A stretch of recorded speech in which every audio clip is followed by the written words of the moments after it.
자, 우리 성경 봉독을 합시다. 우리 사사기서 19장 오늘 10절에서 오늘 21절까지만 보겠습니다. 사사기 19장 10절에서 21절 제가 봉독하겠습니다. 그 사람이 다시 밤을 지내고자 하지 아니하여 일어나서 떠나 여부스 맞은편에 이르렀으니 여부스는 곧 예루살렘이라 안장지운 나귀 2마리와 첩이 그와 함께 하였더라. 그들이 여부스에 가까이 갔을 때 해가 지려 하는지라 종이 주인에게 이르되 청하건대 우리가 돌이켜 여부스 사람의 이 성읍에 들어가서 유숙하십시다 하니 주인이 그에게 이르되 우리가 돌이켜 이스라엘 자손에게 속하지 아니한 이방 사람의 성읍으로 들어갈 것이 아니니 기브아로 나아가리라 하고 또 그 종에게 이르되 우리가 기브아나 라마 중 한 곳에 가서 거기서 유숙하자 하고 모두 앞으로 나아가더니 베냐민에 속한 기브아에 가까이 이름에 해가 진지라 기브아에 가서 유숙하려고 그리로 돌아 들어가서 성읍 넓은 거리에 앉아 있으나 그를 집으로 영접하여 유숙하게 하는 자가 없었더라.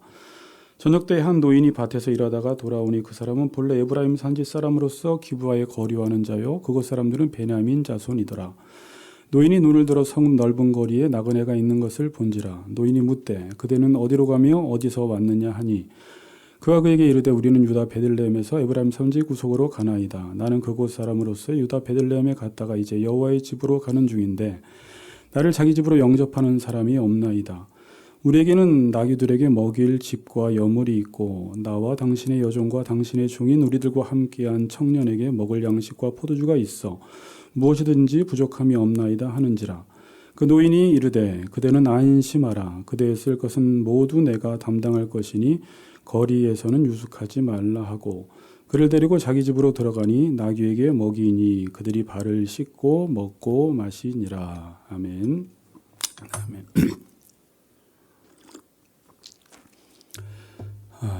옆 사람과 인사합시다. 내가 섬기겠습니다. 이렇게 인사합시다. 내가 섬기겠습니다. 네. 자, 오늘 제목은 있어야 할 것이 없는 교회라는 제목으로 좀 말씀을 드리겠습니다. 여러분, 우리가 파스타를 먹으러 분식집에 갔는데 8,000원짜리를 먹었습니다. 그냥 보통 맛입니다. 그리고 파스타를 먹으러 5성급 호텔에 가서 8만원짜리 파스타를 먹었습니다. 근데 분식집보다 맛이 못하다면 여러분들은 호텔에 가서 파스타를 먹겠습니까? 안 먹을 것입니다. 여러분, 만일 세상 사람들의 삶과 그리스도인들의 삶이 같다면, 아니 그리스도인들의 삶이 더 못하다면 사람들은 교회를 다녀야 할 필요를 느낄까요? 하나님을 믿어야 할 필요를 느끼지 못할 것입니다. 자, 제가 중요한 질문을 하나 던져볼게요. 오늘 제목이 있어야 할 것이 없는 교회인데 그럼 교회에 꼭 있어야 할 것이 무엇인지를 지금 한번 생각해 보는 것인데 그럼 그리스도인을 그리스도인 되게 하는 것은 무엇일까냐는 것입니다. 그리스도인이 그리스도인 되게 하는 것이 무엇인가? 파스타가 파스타 되게 하는 게 무엇인지 알아야지 파스타 맛집 소리를 들을 수가 있고요. 그리스도인이 그리스도인 되게 하는 것, 교회가 교회 되게 하는 것이 무엇인지가 교회에 있어야지 그 교회가 맛을 내는 교회가 될 수가 있습니다. 만일 그것이 없고 다른 것이 아무리 많다 할지라도 교회는 맛을 낼 수가 없다는 것입니다. 자, 오래전에 나온 책인데 예수를 믿는다는 것은 이라는 책이 있었습니다. 이 책은 그렇게 어렵지 않습니다. 초신자들도 쉽게 읽을 수 있는 책이라 제가 목동에서 사역을 할 때 구역장님들에게 꼭 읽어보라고 부탁한 책이었는데 어떤 분들은 너무 좋아서 트렁크에 싣고 다니면서 사람들에게 나누어 주었던 책이라 제가 개척을 하고 나서 우리 교인들에게도 읽혔던 책입니다. 그러니까 예수를 믿는다라는 것이 무엇인가라는 책인데 일부에서는 예수를 믿는다는 것에 대한 오해라는 대주제로 소제목 5개가 있습니다. 소제목 5개가 있어요. 그러니까 사람들이 예수를 믿는다라는 것을 오해하고 있다라는 것이죠. 이 5개가 뭐냐면 교회를 다니는 것만을 말하지 않는다. 2번째, 둘 사이에서 머뭇거리는 것을 말하지 않는다. 3번째, 율법적 정통성과 엄격성을 말하지 않는다. 4번째, 경건의 모양새가 아니다. 5번째, 신앙 고백이 전부가 아니다. 6번째, 주의 말씀을 자주 듣는 것을 말하지 않는다. 이런 게 예수 믿는 게 아니라는 것입니다. 그리고 2부에서는 예수를 믿는다는 것이 뭔지 16개의 소제목으로 쭉 설명하고 있습니다. 딱 그러니까 한번 읽어보고 싶죠? 도대체 예수 믿는 게 무엇인지 그건 사다 읽어보시고요. 저희 교회도 아직 몇 권 남아 있더라고요. 우리 성도들에게 나누어 주고. 자, 예수 믿는 것이 뭐냐라고 했을 때 우리가 믿는 것이 뭐냐 하면 성경을 믿는 것입니다. 그럼 성경 전체가 66권이지만 성경 전체는 한마디로 요약되어 있습니다. 성경 전체를 요약한 게 무엇입니까? 십계명입니다. 십계명. 그러니까 십계명은 1계명부터 4계명까지는 하나님에 대한 사랑, 5계명부터 10계명은 이웃에 대한 사랑입니다.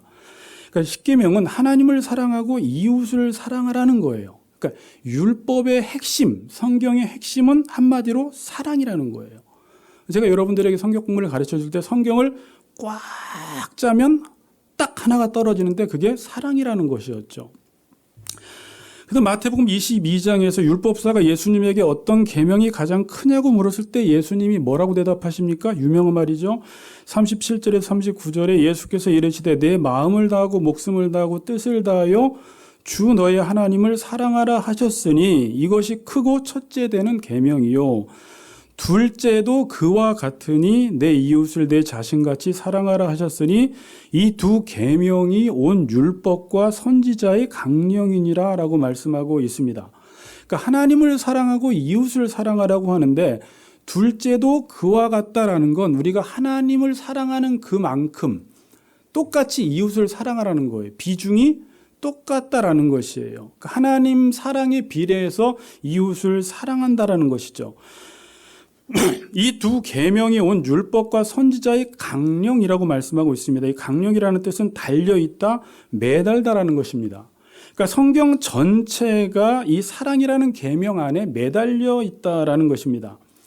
그러니까 성경 전체가 말하고 싶은 건 뭐예요? 한마디로 어려운 것 같은데 되게 쉬워요. 사랑하라는 것이에요.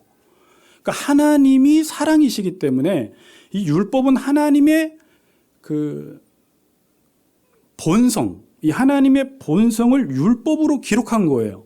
그래서 율법을 알면 하나님을 알게 되고 율법을 알면 우리가 사랑이 무엇인지를 알게 돼 있습니다. 그래서 여러분들이 율법을 다 지키면 어떤 결과가 나와야 하냐면 사랑이라는 결과가 나와야 합니다. 그래서 로마서 13장 10절에 보면 이렇게 나와 있어요. 사랑은 율법의 완성이니라. 따라해 볼까요? 사랑은 율법의 완성이니라. 네, 그러니까 율법의 완성이 사랑이라는 거예요. 그러니까 많은 사람들이 율법을 지키면 어떤 결과가 나와야 돼요? 사랑이라는 결과가 나와야 돼요. 근데 우리가 율법을 다 지켰는데 사랑하지 않는다면 그건 율법을 지킨 것이 아니라는 것이죠. 여러분이 만약에 사랑한다면 정말 하나님처럼 사랑하는 삶을 산다면 이 성경은 우리가 더 이상 필요가 없어져 버리는 거예요. 이 성경 전체가 궁극적으로 목적하는 바가 사랑이기 때문에 그렇습니다. 그리고 산상설교 5장 17절에서 마태복음 5장 17절에서 내가 율법이나 선지자를 폐하러 온 줄로 생각하지 말라 폐하러 온 것이 아니요 완전하게 하려 함이라 이렇게 말씀하고 있어요. 율법이나 선지자가 구약 성경 전체를 말하는데 여러분 그 당시에 바리새인들이나 유대인들이 예수님을 볼 때 계속 안식일을 어기고 율법을 어기니까 예수님이 어떤 사람으로 비춰졌어요? 율법을 폐하러 온 줄로 생각했어요. 근데 예수님은 율법을 폐하러 온 것이 아니라 뭐하러 오셨다고요? 완성하러 오셨다라고 지금 말씀을 하고 계십니다. 그러니까 다시 말하면 그 당시에 바리새인들은 열심히 율법은 지켰지만 사랑하질 않았어요. 그러니까 예수님께서는 지금 이 율법을 통해서 진정한 율법의 근본 정신인 사랑을 이루려고 이 땅에 오셨다라고 지금 말씀을 하십니다. 그리고 갈라디아서 6장 2절에 보면 너희가 서로 짐을 지라 그리하여 그리스도의 법을 성취하라라고 말씀하고 있어요. 그리스도의 법이 뭐예요? 그게 사랑이에요. 그러니까 사랑은 어떤 방식으로 성취가 되어진다라는 것입니까? 서로 짐을 지는 방식으로 이 사랑이 성취가 되어진다는 것이에요. 자, 정리하면 성경의 핵심은 사랑인데 이 사랑은 무엇을 통해서만 이루어지는 것이에요? 십자가 지는 삶을 통해서만 이 사랑이라는 것이 이루어진다는 것입니다.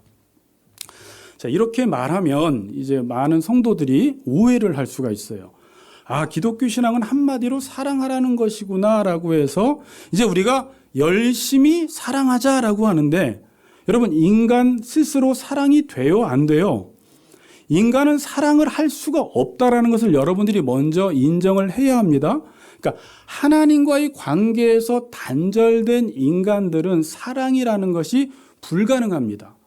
사랑이라는 단어를 쓰긴 쓰지만 성경에서 말하는 하나님이 말씀하시는 그런 사랑은 아니라는 거예요. 그래서 요한일서 4장 7절 8절에 보면 사랑하는 자들아 우리가 서로 사랑하자라고 말하면서 사랑은 하나님께 속한 것이니 사랑하는 자마다 하나님으로부터 나서 하나님을 알고 사랑하지 아니하는 자는 하나님을 알지 못하나니 이는 하나님은 사랑이심이라 그래요. 그러니까 사랑은 누구에게 속했다고요? 사랑은 하나님의 고유 영역이에요. 그래서 이렇게 말씀합니다. 지식적으로 성경을 많이 알면 하나님을 안다고 말하지 않고 어떤 사람이 사랑하는 것을 보니까 이 사람은 하나님을 아는 사람이고 어떤 사람이 사랑하지 않는 것을 보니까 이 사람은 하나님을 모르는 사람이다라고 말합니다. 왜요?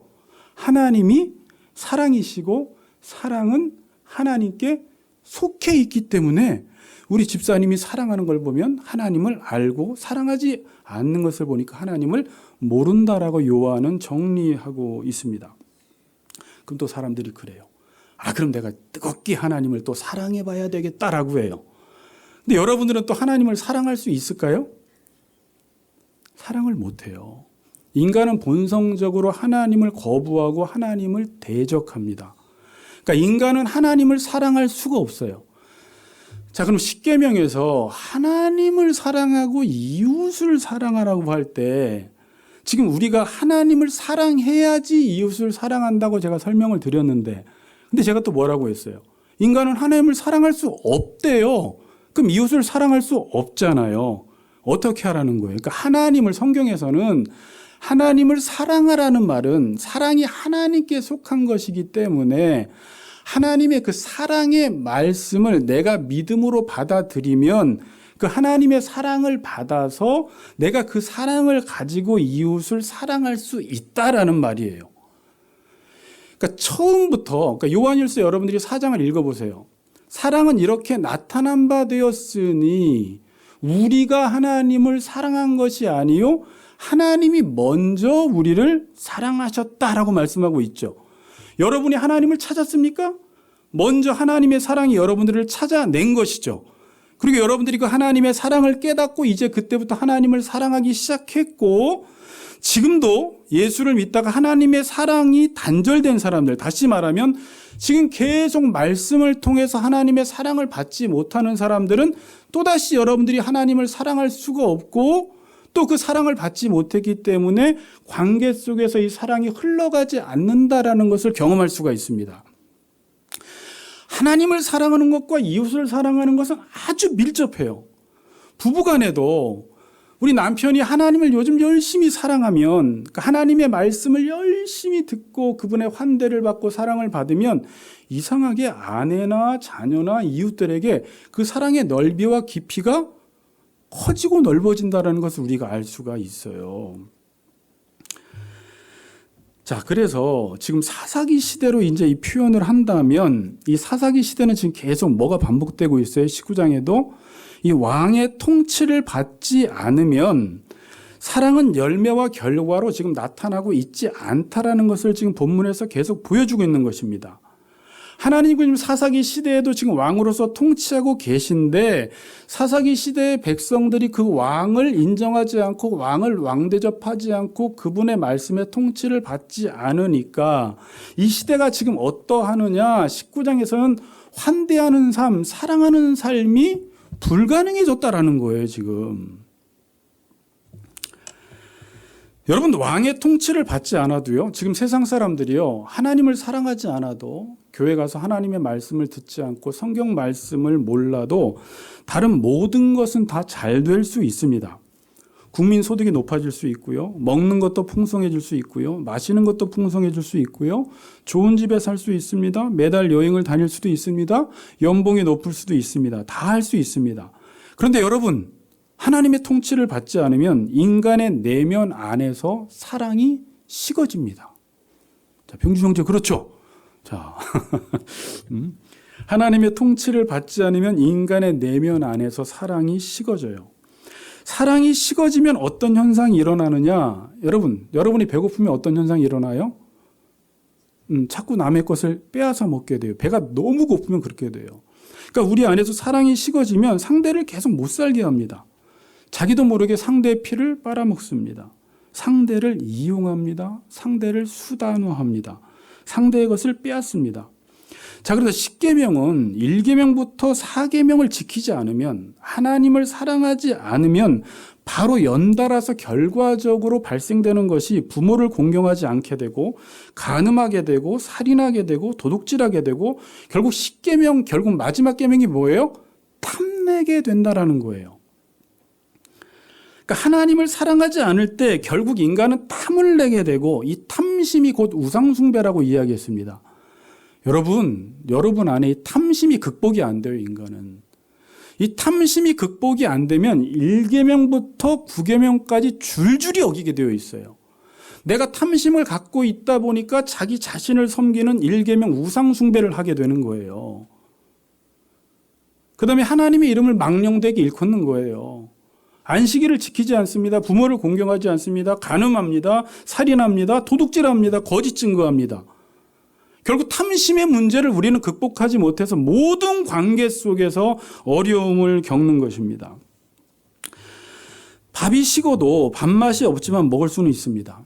국이 식어도 국맛이 없지만 먹을 수는 있어요. 근데 사랑이 식으면, 인간은 사랑이 식어져 버리면 못 사는 것입니다. 왜요? 인간은 사랑으로만 살게 되어 있어요. 그래서 우리가 예수를 믿게 되면, 성령이 우리 안에 오시면 성령의 열매가 뭐예요? 사랑이에요. 사랑과 희락과 이렇게 맺혀져요. 그러니까 하나님이 볼 때 인간은 뭐 해야지 열매 맺은 거예요? 사랑해야지 열매 맺은 거예요. 지금 사람들의 삶이 어려운 이유, 관계가 어려운 이유는 다른 것이 아닙니다. 사랑이 없어서 못 사는 것입니다. 사랑이 식어지니까 상대방을 계속 내 기준과 내 중심으로 괴롭히는 거예요. 나도 모르게 상대를 계속 힘들게 합니다. 그래서 마태복음 24장 12절 13절을 보면 불법이 성함으로 많은 사람의 사랑이 식어지리라 그래요. 여러분, 사랑이 식어지면 불법이 성하게 되고요. 불법이 성하면 사랑이 식어지게 되어 있는 거예요. 이 시대에 불법이 막 성하죠. 막 죽이고 횡령하고 가족끼리, 부모와 자녀 간에 이런 일들이 왜 일어나는 거예요? 사랑하고 싶지만 그 안에 사랑이 없고 사랑이 식어졌기 때문에 이런 일들이 발생하는 것입니다. 자, 그럼 그리스도인이 그리스도인 되게 하는 게 뭐예요? 이제 답을 내렸어요. 제가 성경 전체를 좀 정리해 드리려고 그래요. 사랑이에요, 사랑. 환대라는 것입니다. 제가 지금 이 사랑을 환대로 바꿨어요. 여러분 관심 있는 분들은 제가 책을 읽어보라고 했죠. 환대와 구원이라는 책. 성경 전체는 환대를 이야기하고 있는 거예요. 하나님은 고아나 과부나 나그네나 이 소외된 사람들의 관심이 엄청 많으신 분이세요. 하나님은요. 우리가 나그네였을 때 그 하나님의 사랑을 받았기 때문에 지금 나그네나 고아와 과부를 하나님은 환대하라는 것이 성경에서는 정의와 공의라고 지금 설명을 합니다. 하나님이 사랑이시기에 하나님이 우리를 어떻게 사랑하셨는지를 알아야지 사랑이 뭔지를 알아요. 여러분, 그래서 우리가 하나님을 안다라는 것은 사랑의 하나님을 안다라는 거예요. 그래서 하나님을 많이 알면 알수록 우리의 삶 속에서 사랑하는 삶을 살게 돼요. 근데 하나님을 지식적으로는 많이 알아도 지식적으로만 알고 인격적으로 그분이 누구이신지를 모르면 율법주의자만 돼서 종교인이 돼버려요. 사랑하는 삶이 없어져 버립니다. 자, 그럼 사랑의 정의가 뭘까요? 저는 이제 제가 궁금했던 것들을 계속 풀어나간 것이기 때문에 제가 그래도 교리 공부 가르칠 때 사랑의 정의에 대해서 여러 번 말씀을 드렸는데 기억나시는 분 있나요? 상대방의 유익을 위하여 내 자신을 내어주는 행위라고 정의를 내렸습니다. 이건 제가 정의를 내린 게 아니라 성경에서 내려주는 정의예요.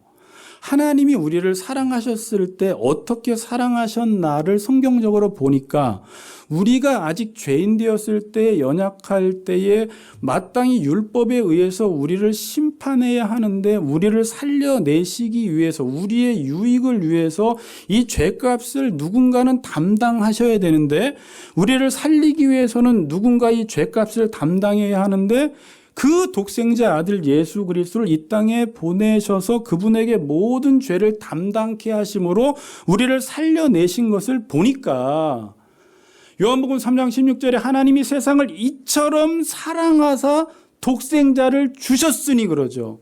그러니까 사랑은 독생자를 주는 거예요. 왜 줬어요? 우리의 유익을 위하여 자기 자신을 다 내어주는 행위예요. 그러니까 상대방이 온전케만 된다면, 여러분 그러잖아요. 부모님도 우리 자녀가 온전케만 된다면, 이 멍멍이가 온전케만 된다면, 이 자연세계가 온전케만 된다면 내가 뭔가 이 자연세계와 이 소외된 사람들과 가난한 사람들과 자녀가 온전치 못할 때 나의 모든 것들을 내어주어서라도 상대방을 온전케 해주고 싶은 그 마음이 아가페적인 사랑이에요. 이게 사랑이에요. 이 사랑으로부터 세 가지가 파생되어 나왔습니다. 세 가지가 뭘까요?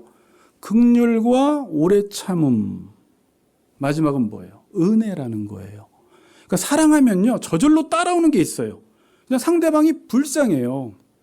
여러분, 선한 사마리아인의 비유에서 레위인과 제사장이 그 강도 만난 사람들을 보고 피해서 지나갔잖아요.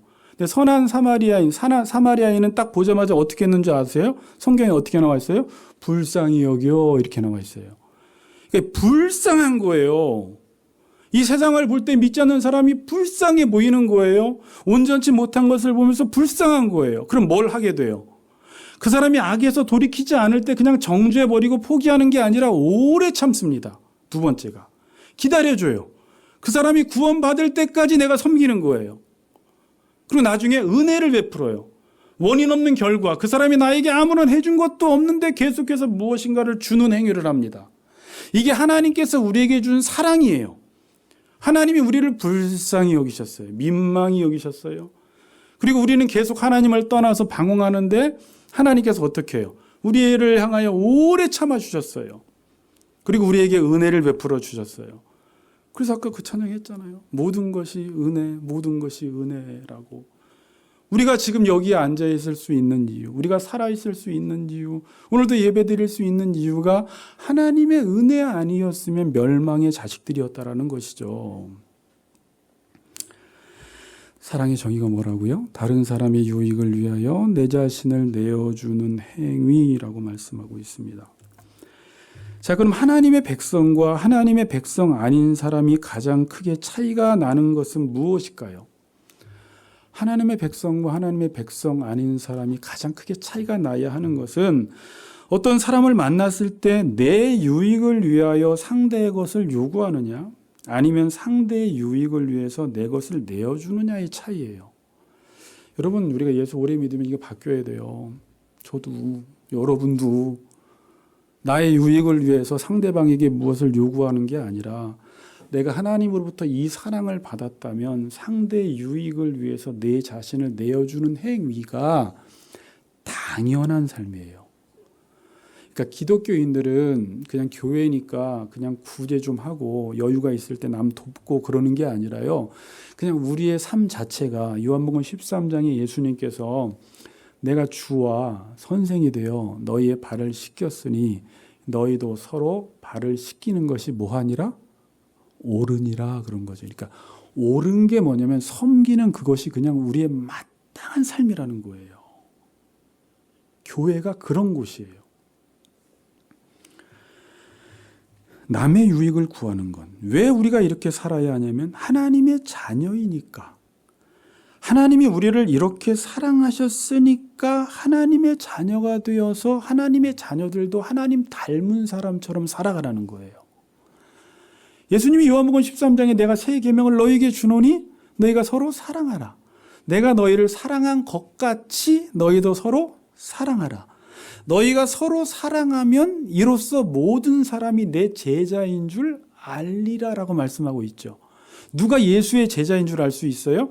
서로 사랑하는 것 보니까 이 사람 예수의 제자요, 하나님의 자녀가 맞구나라는 것을 알 수가 있습니다. 이번 주 읽었던 마태복음. 그러므로 너희의 착한 행실을 통하여 하늘에 계신 너희 아버지께 영광을 올려드려라 라고 말씀을 하고 있습니다. 그러니까 이 사랑이 하나님 백성의 정체성입니다. 자, 제가 여러분들이 영상 하나를 드렸지만 지금 기독교인들이 엄청나게 지금 사회로부터 신뢰를 얻지 못하다라는 영상을 하나 3일 전에 나온 영상이에요. 보내줬죠. 일반 원불교, 천도교만 또 못해요. 지금 기독교의 신뢰도가. 자, 다른 것으로는 그리스도인의 정체성을 드러낼 수가 없습니다. 사랑 아닌 것으로는 그리스도인의 정체성을 드러낼 수가 없어요. 그래서 사랑장인 고린도전서 13장 1절에서 4절 한번 보여주세요. 1절에서 4절 여러분 잘 아시죠?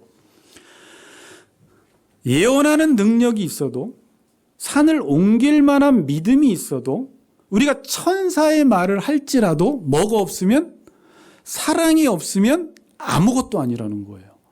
교회가 예언하는 사람들, 능력 있는 사람, 귀신 쫓아내는 사람, 방언하는 사람이 아무리 많고 믿음이 있다 할지라도, 믿음이 성경에서 중요하거든요. 산을 옮길 만한 믿음이 있다 할지라도, 어떤 사람이 천사처럼 말을 너무나 부드럽게 잘한다 할지라도 사랑이 없으면 아무것도 아니라고 성경에서는 말씀을 하고 있습니다. 자, 이제 본문으로 들어갈게요. 지난주에 우리가 살펴본 것은 이스라엘 백성들이 지금 왕의 통치를 받지 않을 때, 자, 지난주에 제가 김준현 씨가 한 10년 전에 개그 콘서트를 보여주면서 편하게 있어라고 하면서 불편하게 하는 모습을 보여주었죠. 지난주 본문이 딱 그거였어요. 사람에게 손님 대접을 하는데 자기중심적인 손님 대접을 하는 거예요. 환대를 하면, 환대라는 것은 상대방을 위해서 하는 건데 그것도 자기를 위해서 상대방을 환대하는 모습을 지난주에 살펴보았고, 그럼 오늘 내용은 무슨 내용이냐? 한 지파가, 이제 한 공동체가 동일하게 왕의 통치를 받지 않을 때, 사랑이 없을 때 어떤 현상이 일어나는지를 19장에서 지금 나머지 장에서 보여주고 있습니다. 자, 제가 이제 본문이 이제 10절부터 시작되는데 이제 5일째가 되었습니다. 자, 이제 무슨 말인지 알겠죠? 지난주에 며칠까지 우리가 5일째까지 살펴보았어요. 잠깐 간단하게 정리하면 레위인이 첩을 뒀습니다. 첩이 행음을 했어요. 첩이 행음을 하고 자기 아버지 집으로 갔습니다. 그리고 4개월 있다가 레위인이 자기 첩을 찾으러 갔죠. 그리고 그 장인이 사위를 3일 동안 나그네 환대법에 의해서 잘 환대를 해주었는데 4일째도 안 보내고 5일째도 안 보내다가 5일째 해가 넘어갈 때쯤에 이제 레위인 일행들이 이제 떠난 것입니다. 어디로? 이 베들레헴에서 다시 고향인 에브라임 산지로 떠난 거예요. 거기서부터 오늘 본문이 시작이 됩니다. 그러니까 10절에 보니까 이들이 이제 베들레헴을 떠나서 쭉 가다가 어디로 이르렀어요? 여부스라는 곳에 이르렀습니다. 본문을 보세요, 여러분들이. 여부스가 어디냐? 본문에 보면 여부스는 곧 예루살렘이라 라고 말합니다. 그러니까 이때까지 여부스는 지금 이방 사람들이 사는 곳이었습니다. 원래 여부스는요, 베냐민 지파에게 분배된 땅이었어요. 여러분들이 사사기서 1장 21절에 보면 베냐민 지파가 들어가서 여부스를 쫓아내야 했는데 쫓아냈어요? 쫓아내지 못했어요? 쫓아내지 못하는 바람에 여부스가 계속 베냐민 지파 땅에 살면서 베냐민 지파 땅이 이제는 거의 이방화 되어버린 거예요. 완전히 이방 사람들이 드글드글 살고 있는 이방 지역이 되어버린 것입니다. 언제까지? 나중에 다윗 왕이 이 여부스 족속을 쫓아낼 때까지 베냐민 지파가 분배된 땅, 베냐민 지파에게 분배된 땅이 지금 이방 사람들이 살고 있는 곳이 되어버린 거예요. 자, 여부스에 이르렀을 때에 어두워졌습니다. 그래서 하인이 이 여부스에서 하루를 머물자고 이야기를 합니다. 그때 레위인이 뭐라고 합니까? 12절. 주인이 그에게 이르되 우리가 돌이켜 이스라엘 자손에게 속하지 아니한 이방 사람의 성읍으로 들어갈 것이 아니니 기브아로 나아가리라 하고, 이 지금 레위인이 뭐라고 합니까? 여기 여부스는 이방인의 땅이기 때문에 이스라엘 자손에게 속하지 아니한 이방 사람의 성읍으로 들어갈 것이 아니라 우리가 하나님 백성들이 살고 있는 기브아 땅으로 가자고 합니다. 자, 여러분들이 이 모습을 보면서 어때요? 지금 레위인이 어떤 사람이죠? 첩을 뒀어요. 자기 욕망대로 사는 사람이에요. 자기 소견에 오른 대로 사는 사람이에요. 하나님을 섬기지 않아요. 하나님 말씀대로 살지도 않아요. 그런데 지금 어떻게 나옵니까? 이방인의 땅에서는 우리가 잘 수가 없고 하나님 백성들이 살고 있는 땅에서 자자라고 하는 거예요. 그러니까 이 모습이 어떤 모습이에요? 웃기는 모습이에요. 그러니까 지금 신앙의 형식적인 부분에서는 아주 예민하게 반응하는 것입니다. 꼼꼼하게 따집니다.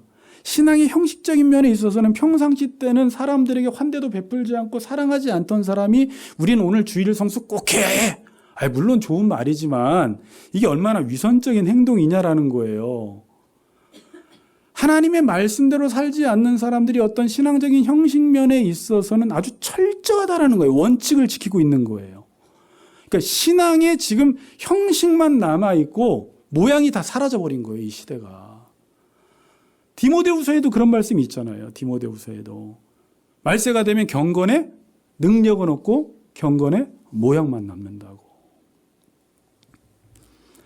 이 모습이 또 어디에 나오냐면요. 17, 18절 보세요. 기브아에서 노인과의 대화에서 노인이 너 어디서 와서 어디로 가느냐라고 물어봤더니 그냥 에브라임 산지로 간다고 하면 되는데 어디로 간다고 지금 이야기하죠? 여호와의 집으로 가는 중이라고 해요.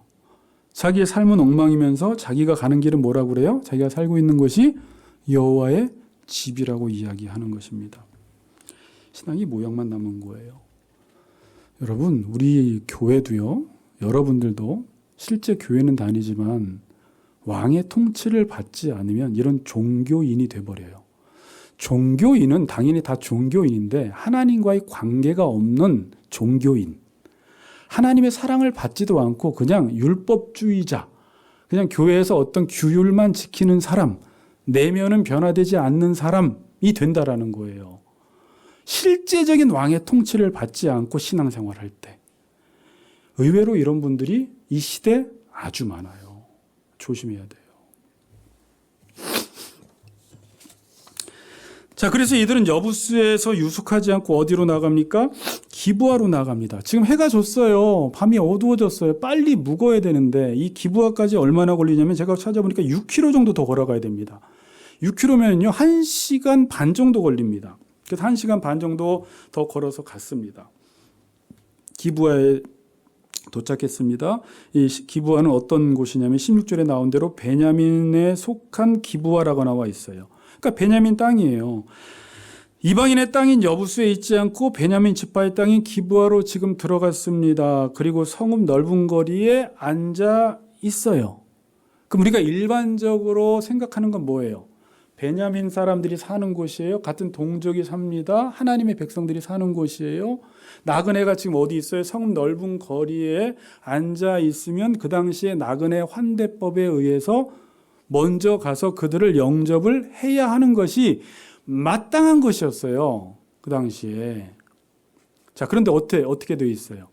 아무도 영접하는 사람이 있다 없다? 없다라고 지금 성경에 나와 있어요. 그를 집으로 영접하여 유숙하게 하는 자가 없었더라. 그러니까 그를 집으로 영접하는 사람, 그러니까 하루 저녁 재워주는 사람이 없다 정도를 지금 성경에서 말하는 것이 아니라 그 당시에 나그네 환대법이 지켜지지 않는다라는 것은 성경 말씀 자체가 지금 지켜지지 않는다라는 말이고요. 하나님의 말씀이 지금 실종되어 있다라는 말이에요. 그리스도인들에게 반드시 있어야 되는 게 아까 사랑, 환대라는 것인데 하나님의 백성들이 사는 곳에 나그네 환대법이 지켜지지 않는다라는 것은 그들 안에 신앙적인 형식은 있었는지 모르겠지만 하나님의 말씀이 지금 전혀 지켜지고 있지 않은 상태에 있다라는 거예요. 저나 우리 이 시대 교회가 어떤지 한번 살펴봐야 돼요. 자, 레위인이 여부스로 가지 않고 기브아로 들어간 이유가 뭐예요? 이방 땅에 가면 환대해 주지 않을 것 같으니까. 자기 동족에게 가면 마땅히 환대해 줄 줄 알고 들어갔습니다. 그런데 결과는 어때요? 환대가 아니라 차가운 냉대를 지금 받고 있는 것입니다. 자, 이때 누가 등장합니까? 본문이 여기서 하나님께서 우리에게 뭘 말씀하시느냐를 잘 보세요. 16절에 한 노인이 등장합니다. 근데 이 노인에 대한 소개를 하는데 저녁 때 한 노인이 밭에서 일하다가 돌아오니 그 사람은 본래 에브라임 산지 사람으로서 기브아에 거류하는 자여 그곳 사람들은 베냐민 자손이더라 나와 있습니다. 한 노인이 밭에서 일하다가 돌아오다가 근데 그 노인의 소개를 어떻게 해요? 지금 베냐민 사람이 아닙니다. 기브아 사람이 아니라 어디 사람이에요? 에브라임 사람이에요. 지금 레위 사람이 어디 사람이죠? 에브라임 사람이에요. 같은 지금 고향 사람을 만난 것입니다. 에브라임 사람으로서 기브아에 거류하는 자요. 그곳 사람은 베냐민 자손이더라. 근데 그럼 여러분이 노인이 지금 어떤 사람일까요? 에브라임 사람으로서 기브아에서 밭일을 해주고 있어요. 그 당시에는 하나님이 분배된 땅을 서로 사고 팔질 않았습니다. 그럼 이 땅은 누구 땅일까요? 자기 땅이 아니라 지금 이 노인은 베냐민 땅으로 와서 남의 밭에서 그냥 일해주는 사람이에요. 거류민이에요. 나그네예요. 이 나그네인 노인이 지금 누구를 환대해 주는 거예요? 레위인 일행을 지금 환대해 주고 있는 것입니다. 자, 노인이 묻습니다. 그대는 어디로 가며 어디서 왔느냐라고 하니까 레위인이 대답을 하는데 유다 베들레헴에서 에브라임 산지 구석으로 가나이다. 그런 나를 영접하는 자가 없다라고 하면서 19절에 이렇게 말을 해요. 이거 묻지도 않았는데 이런 말을 해요. 19절에. 나귀에게 먹일 칡과 여물, 종들에게 먹일 양식과 포도주가 나에게 넉넉하게 있다라고 지금 말하고 있습니다. 자, 여러분 한번 본문을 보다가 이 얘기를 굳이 왜 할까요? 지금 노인이 자기를 환대해 주려고 했어요. 어디서부터 어디로 가느냐라고 물었어요. 그럼 이제 환대해 주니까 그냥 따라가면 되는데 지금 레위인은 노인이 자기 자신을 우리 일행을 환대해 주는 거에 대해서 부담을 느낄까 봐 그 당시에 워낙 환대하지 않고 사람들을 이용하고 그 사회적 온도, 그 환대해 주는 온도가 너무 낮기 때문에 상대방이 미안해할까 봐 나는 먹을 것이 넉넉하고 나귀에게 줄 여물도 풍성하니까 잠만 재워달라는 식으로 그 노인에게 지금 말하고 있는 것입니다. 여러분, 나그네들은 당연히 환대를 받아야 됩니다. 이게 하나님 백성의 공동체의 모습이에요. 교회 공동체의 모습입니다. 그런데 워낙 환대하지 않는 사회, 사람을 이용하는 사회, 냉대하는 사회이다 보니까 누군가가 자기를 환대해 준다고 해도 그게 너무 미안한 거예요. 환대를 받는 입장에서 미안함을 느끼는 것입니다. 제가 이 본문을 쭉 풀면서 저나 여러분이나 우리가 교회를 다니면서 얼마나 하나님의 백성으로서의 삶을 살고 있지 못하고 있는지가 계속 찔리는 거예요. 여러분, 교회에서는 누군가를 도와주고 섬기는 것이 당연한 거예요. 근데 지금 그러고 있지 못하다라는 것은 교회가 심각하게 변질되었고 하나님과의 관계가 멀어져 있다라는 증거입니다. 여러분은 요즘 누가 날 도와주고 누가 나를 섬겨주면 어떻게 생각을 해요? 어떻게 생각을 해요? 사기꾼 아니면 뭔가 꿍꿍이 속이 있다라고 생각을 해요. 사람들이 지금 교회를 오면서도 그런 것들을 기대하지도 않고요. 만일 교회에서 나에게 너무 잘해주어도 왜 그럴까? 뒤로 한 발짝 물러나야 하는 그러한 분위기 속에서 우리가 삶을 살아가고 있다는 것입니다. 자, 20절에 노인이 이런 말을 합니다. 그대는 안심하라.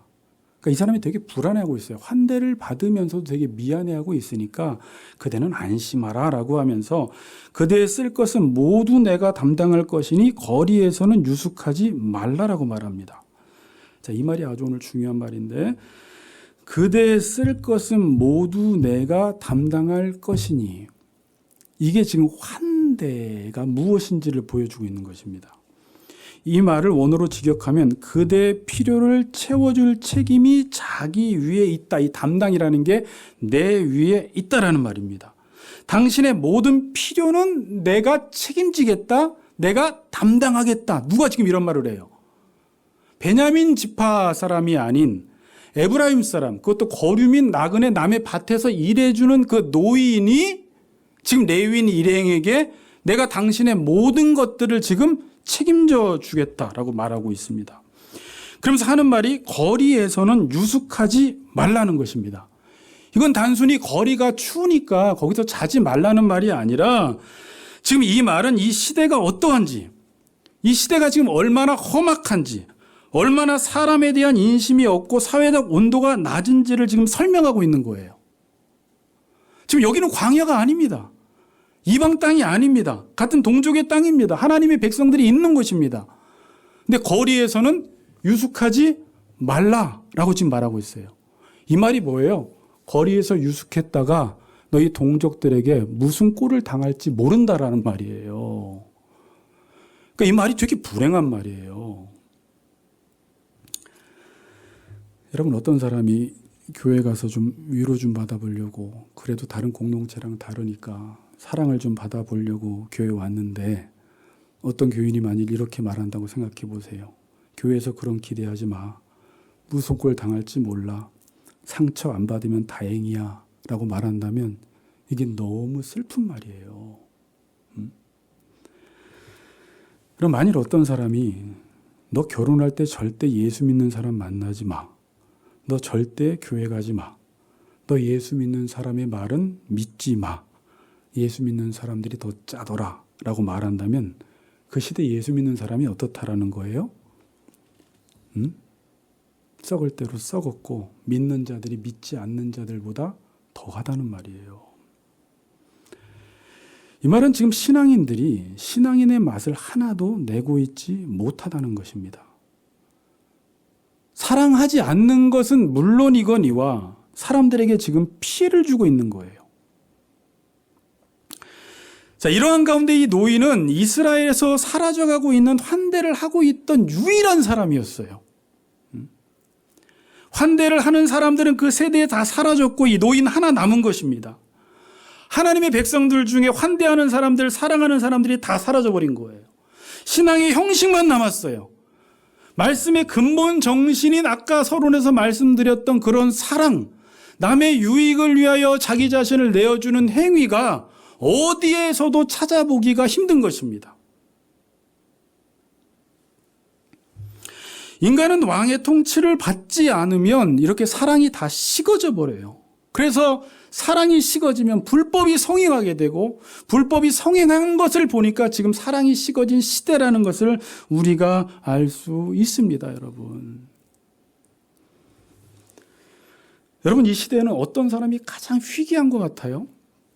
지난주에 요즘 결혼정보회사에서 가장 사람들이 선호하는 신랑 신부감 1등급부터 9등급까지 한번 우리가 살펴보았죠.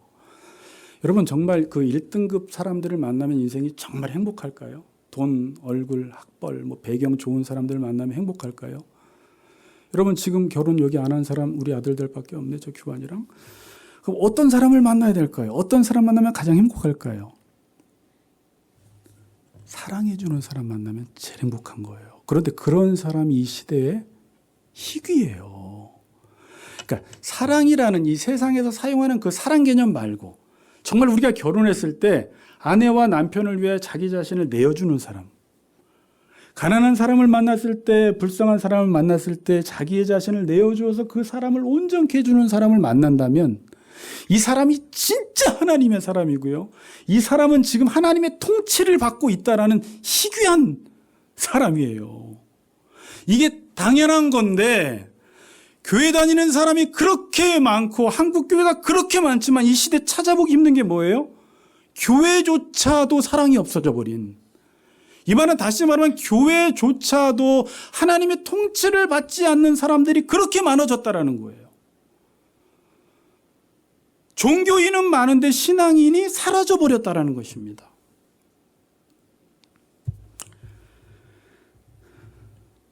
그래서 여러분들에게 드렸던 그 영상에서 이 후감도가 올라가지 않는 게 참 슬픈 일이에요. 그거 보셨죠? 틀어주려면 시간 가니까 그냥 미리 보내드렸는데 지금 비개신교인이 이 종교에 대한 후감도를 물었을 때 개신교가 14.3%, 불교가 52.9%, 천주교가 48.5%, 원불교가 17.9%, 천도교가 10.1%. 원불교보다 못해요. 지금 신뢰도가. 우리 기독교가. 개신교가 신뢰도가 낮은 이유가 뭐냐? 이 개신교인들에게 물어봤더니 부패했다 32.5%, 사회적 책임 결여가 16.8%, 지나친 전도가 15%, 독선이 14.1%, 차별과 혐오 발언이 9.1%. 근데 비개신교인들에게 물어봤을 때는요, 신뢰도가 낮은 이유가 지나친 전도가 50%가 넘어요. 그러니까 전도가 나쁜 겁니까? 전도가 나쁜 게 아닌데 왜 그렇죠?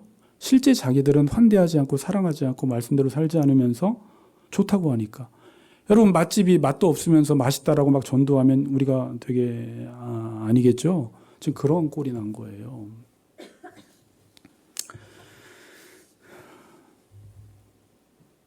오늘도 이 레위인 일행에게 이 노인이 한 말, 그대 쓸 것은 모두 내가 담당할 것이니 거리에서는 유숙하지 말라고 합니다. 여러분, 제가 오늘 다시 한번 되새기려고 그래요. 이게 기독교 신앙이에요. 우리가 지금 예수를 왜 믿고 있냐면 우리가 아직 죄인 되었을 때에 하나님께서 우리를 위하여 십자가 져 주시고 우리 연약함을 담당해 주시고 우리가 죽을 수밖에 없었지만 자기 아들 예수에게 우리의 모든 죄값을 다 담당하게 하심으로 우리를 살려주셨기 때문에 이 사랑을 받은 자들이 우리의 남은 삶 속에서 어떻게 살아가야 하냐면 지금 이 노인이 살아가던 그 삶을 이스라엘 공동체가 회복해야 되고 교회가 회복해야 할 정신이라는 사실을 오늘 우리에게 말씀해 주고 있는 거예요. 여러분, 저희 교회가 작지만 한 가지 꿈과 목표가 있다면 사람들이 교회에 왔을 때, 여러분들이 세상에 나갔을 때 뭘 느껴야 하냐면 참 맛있다, 교회가. 그러니까 그게 무슨 맛이에요? 사랑의 맛이 있어야 되고요. 환대의 맛이 있어야 돼요. 교회는 다른 것들로는 맛을 낼 수가 없습니다. 건물로도 맛을 낼 수가 없고요. 직분으로 맛을 낼 수도 없고요. 구제로도 맛을 낼 수가 없고요. 사랑으로만 하나님이 누구신지를 드러낼 수가 있는 거예요. 자, 그럼 사랑은 뭐라고 했어요? 자, 다시 기독교의 정신이 뭐였는지 우리가 다 희미해져서 그런데 사랑은 뭐예요? 십자가 지는 거예요. 다른 사람의 유익을 위해서 내가 십자가 져주는 삶을 살아가는 거예요. 제가 우리 준영 집사님 주례할 때 다른 사람들은 주례할 때 다 에베소서 5장을 가지고 주례하지만 제가 그때 기억나세요? 갈라디아서 6장 2절 서로 짐을 지라 그리하여 그리스도의 법을 성취하라. 결국 부부관계 속에서도 이 사랑을 하기 위해서는 서로 짐을 져주지 않으면 이 사랑을 할 수가 없는 거예요. 이 정신을 가지고 결혼 생활하지 않으면 힘들어져요. 관계가 힘들어져요. 그러니까 짐은 내가 져주는 게 아니라 지는 게 마땅한 거예요. 근데 지금 신앙인들이 교회를 찾을 때 어떤 마음을 가지고 오냐면 누가 내 짐을 좀 져주지 않나가 아니라 내가 이제 짐을 지기 위해서 살아가야 되는 거예요. 근데 이렇게 말하면 지금 상당히 또 부담스러워요. 예수님이 제자들에게 그랬어요. 너희가 아무든지 나를 따라오려거든 날마다 자기를 부인하고, 그러니까 자기중심적인 삶을 내가 하나님처럼 되어서 내가 주인 되어 사는 삶을 날마다 부인하고 내가 져야 할 십자가를 져야지만이 나를 따라올 수 있다라고 말한 거예요. 근데 제자들이 예수님을 따라갔습니다. 아버지도 버리고 그 직업도 버리고 다 버리고 예수님을 따라갔는데 자기를 부인하지 않고 십자가를 지지 않으니까 예수님을 따라다니면서도 예수님이 왕이 되면 우편에 좌편에 우의정 좌의정 자리에 앉혀달라고 하는 거예요. 지금도 교회 안에서 그런 일들이 일어나고 있고요. 지금도 저나 여러분이 오늘도 내 자신을 부인하지 않으면 맞아, 나는 과거에 십자가에서 죽었어. 이제 내가 사는 것은 내가 사는 것이 아니라 내 안에 예수가 사는 거지 라는 이 사실을 생각하고, 맞아, 교회는 사랑의 맛을 내야 되는데 사랑이라는 것은 다른 사람의 유익을 위하여 내 자신을 내어주는 행위. 그럼 나는 오늘 이 교회에 와서 이 머리 대신 예수 그리스도의 뜻을 이루기 위해서 내 자신을 어떻게 내어줄까가 당연한 건데, 많은 사람들은 교회를 백화점처럼 생각하고 교회 하면 어떤 유익을 좀 얻을 수 있을까, 이 교회 가면 무슨 필요를 채울 수 있을까라고 다닌다라는 것은 교회가 무엇인지 모르기 때문에 그런 거예요. 그럼 교회가 맛이 나지 않습니다. 그렇게 아무리 많은 사람들이 몰려와도 교회는 맛이 나지 않아요. 그런 것들로 교회의 맛을 낼 수가 없다는 것입니다. 그럼 오늘 새해 초부터 목사님은 또 십자가자라는 말씀으로 새해를 시작하네. 이게 아니라 여러분, 십자가를 지라는 것은 뭐예요?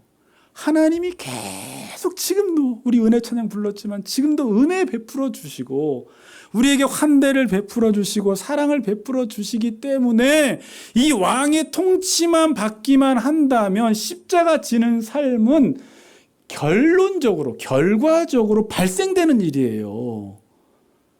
그렇겠죠? 그러니까 여러분은 어디에 신경 써야 돼요? 우리 교회가 날마다 예배에 집중하고 뭐 단순히 가만히 예배 잘 드리란 말이 아니라 오늘 하나님 말씀을 잘 듣고 순종하고 그분을 섬기고 그분의 통치를 받으면 우리의 마음이 하나님처럼 점점 넓어져서 우리가 사람들을 봤을 때 예전에 눈물도 나지 않았는데 이제는 불쌍히 여기는 마음이 들고 예수 그리스도를 알지 못하는 사람들, 세상에서는 모든 조건들이 다 좋은데 허무하고 공허하고 외롭고 두려워하는 사람들에게 찾아가서 우리가 그 하나님의 사랑을 주기 위해서 내가 담당해야 할 짐은 무엇인가를 생각할 때 반드시 그 교회를 통해서 교회의 맛이 날 것입니다.